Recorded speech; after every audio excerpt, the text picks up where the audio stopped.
दोस्तों, अगर आप अपने लाइफ के हर एक क्षेत्र में सफलता प्राप्त करना चाहते हैं तो महात्मा बुद्ध के 10 उपदेश आपको सही रास्ते तक ले जाने में बहुत ज्यादा मदद करेगा। चलिए तो शुरू करते हैं। पहला उपदेश, जो मनुष्य के भीतर लगातार चलता रहता है वही उसके जीवन में घटता रहता है। अगर किसी व्यक्ति के भीतर हर समय काम वासना चलती रहती है तो उसके जीवन में काम वासना ही घटित होंगी। यदि किसी के भीतर हर समय धन के विचार चलते रहते हैं तो उसके जीवन में धन ही घटित होता है। और यदि किसी व्यक्ति के भीतर हर समय अपने जीवन को बदलने की इच्छा उठती रहती है तो उसका जीवन भविष्य में जरूर बदल जाएगा, जैसा उसने चाहा था। दूसरा उपदेश, निडर होकर आगे बढ़े। केवल 2 गलतियां हैं जिसके वजह से इंसान सफल नहीं हो पाता या सत्य को प्राप्त नहीं कर पाता है। पहला, शुरुआत ना करना और दूसरा, अपना लक्ष्य तय ना करना। ये बात उन 2 तरह के लोगों को दिखाती है जो अपने कारण से ही मंजिल तक नहीं पहुंच पाते हैं। पहले वो जो भाग्यवारी नजरिया रखते हैं और दूसरे वो जो मुश्किलों से घबराकर अपने काम को अधूरा छोड़ देते हैं। दोस्तों, अगर आपको अपनी जीवन में आगे बढ़कर सफलता को प्राप्त करना है तो आपको इन दोनों तरह के लोगों से बहुत दूर रहना चाहिए और अपने आप में एक पॉजिटिव इंसान बना लीजिए। आगे बढ़िए और किसी भी काम की शुरुआत कीजिए और जिस काम को भी आप शुरुआत करो उसे आप पूरा करने की कोशिश कीजिए, फिर सफलता आपको जरूर मिल जाएगी। दोस्तों, अब जानते हैं महात्मा बुद्ध के तीसरे उपदेश के बारे में। तीसरा उपदेश, मेहनत के बिना कुछ नहीं। दोस्तों, आलसपन और कामचोरी आपको बर्बादी की ओर ले जाने वाला एक छोटा सा रास्ता है, जबकि मेहनत अच्छा और खुशहाल जीवन जीने का एकमात्र तरीका है। मूर्ख लोग बेकार है और बुद्धिमान लोग मेहनती है। अगर आपको अपनी जीवन में आगे बढ़ना है तो आपको मेहनत करनी होगी। दोस्तों, मूर्खों की तरह बैठे बैठे कुछ भी नहीं मिलता है और सुनने से कुछ नहीं होता। अगर आपको अपनी जीवन में आगे बढ़ना है तो आपको उस पर निर्णय लेना बहुत जरूरी पड़ता है। इसीलिए भगवान बुद्ध ने कहा है, मेहनत करो क्योंकि मेहनत के बिना कुछ नहीं होता है। चौथा उपदेश, खुश रहना है तो अच्छा सोचिए। दोस्तों, बुद्ध ने कहा है कि जैसा हम सोचते हैं ठीक वैसा ही हम बन जाते हैं। जब मन शुद्ध होता है तब प्रसन्नता हमारा ऐसा पीछा करती है जैसे कि हमारी परछाई हमारा पीछा नहीं छोड़ती है।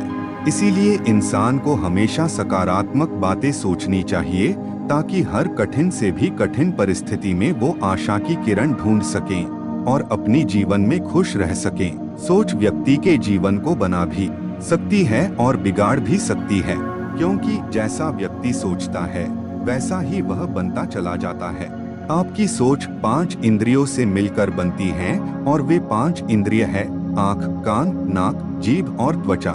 जैसी भी जानकारी आप इन 5 इंद्रियों के द्वारा अपने अंदर लेते हैं वैसे ही आपकी सोच बन जाती है, और जैसी आपकी सोच बनती है वैसा ही आपका जीवन बन जाता है।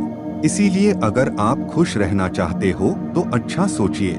5वां उपदेश, वर्तमान में जीना चाहिए। दोस्तों, बुद्ध ने कहा है कि मनुष्य को वर्तमान में जीना चाहिए और भविष्य का सपना नहीं देखना चाहिए। अपने मन को हमेशा वर्तमान क्षण पर केंद्रित करने का प्रयास करें, क्योंकि यही रास्ता है अपने दुख और चिंताओं से मुक्ति पाने का, और यही तरीका आपको शांति की ओर ले जा सकता है। ये सभी बातें हम सब पर लागू होती है, क्योंकि अक्सर हम अपनी बुरी आदतों के कारण रोते रहते हैं या बेहतर भविष्य की कामना करते हैं, जिसके वजह से हम परेशान हो जाते हैं और उसके वजह से हम अपना वर्तमान खराब कर लेते हैं, जबकि हमारा वर्तमान ही सत्य है। अगर हम अपना वर्तमान सुधार लेंगे तो हमारा आने वाला कल अपने आप ठीक हो जाएगा और हमें जिस चीज में खुशी चाहिए उसे हम आज के समय में ही पालेंगे। 6वां उपदेश, शांति से रहना है तो शांत ही रहो। बुद्ध ने कहा है कि जो आपको प्राप्त हुआ है उसकी तारीफ न करें और न ही दूसरों से ईर्ष्या करें। जो लोग दूसरों से ईर्ष्या करते हैं वे लोग मन ही मन शांति कभी प्राप्त नहीं करता है। इसलिए खुद भी खुश रहिए और दूसरों को भी खुश रहने दें, क्योंकि जो इंसान दूसरों से नफरत करता है वो कभी भी खुश नहीं रह सकता है और उसकी जिंदगी में कभी भी खुशी नहीं आती है। इसीलिए अगर आपको खुश रहना है तो आप दूसरों को शांति से रहने दें। 7वां उपदेश, अच्छी संगत में रहे। बुद्ध कहते हैं कि एक जंगली जानवर के मुकाबले एक धोखेबाज और बुरा मित्र ज्यादा खतरनाक होता है। एक जंगली जानवर सिर्फ आपके शरीर को नुकसान कर सकता है, लेकिन एक बुरा मित्र आपके मन को बुरा बना सकता है। इसीलिए इंसान के सामाजिक और मानसिक विकास के लिए उसके आसपास के वातावरण पर जोर दिया जाता है। जैसी आपकी संगति होगी, ठीक वैसे आप बनते जाएंगे। जैसी संगति में हम रहेंगे वैसा हमारा व्यवहार होगा और वैसी ही हमारी जिंदगी बनेगी। इसीलिए बुद्ध ने कहा है कि हमेशा अच्छी संगत में रहे, ना कि बुरी संगत में। 8वां उपदेश, अपने मन को नियंत्रित करे। दोस्तों, बुद्ध ने कहा है कि ना ही संसार बुरा है और ना ही संन्यास बुरा है।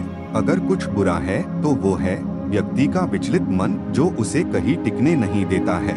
इसीलिए हमें हर क्षण अपने मन को समझने का प्रयास करना चाहिए। जो लोग अक्सर थका हुआ महसूस करते हैं, उन्हें मैं बताना चाहता हूं कि आपकी थकावट का कारण यही है कि आपके मन में अनगिनत विचार चल रहे हैं, जो कि आपके शरीर की ऊर्जा को खत्म कर रहे हैं। 9वां उपदेश, व्यक्ति को स्विचार नहीं करना चाहिए। क्योंकि बुद्ध ने कहा है कि व्यक्ति को स्विचार नहीं करना चाहिए, क्योंकि स्विचार व्यक्ति को उसी के नजरों में छोटा बनाता है और छोटा व्यक्ति कभी भी कुछ बड़ा हासिल नहीं कर सकता। 10वां उपदेश, क्रोध अग्नि के समान है। दोस्तों, बुद्ध ने कहा है कि क्रोध अग्नि के समान है। व्यक्ति उसे बुझाना तो चाहता है, लेकिन वह उसमें सूखी लकड़ियां डालता है, जिसके कारण वह बुझने के बजाय और भी ज्यादा बढ़ता है। यदि आप अपने क्रोध को खत्म करना चाहते हो तो उसे भोजन देना बंद कर देना होगा। क्रोध का भोजन है बेवजह की इच्छाएं, अहंकार और जागरूकता की कमी और नासमझी।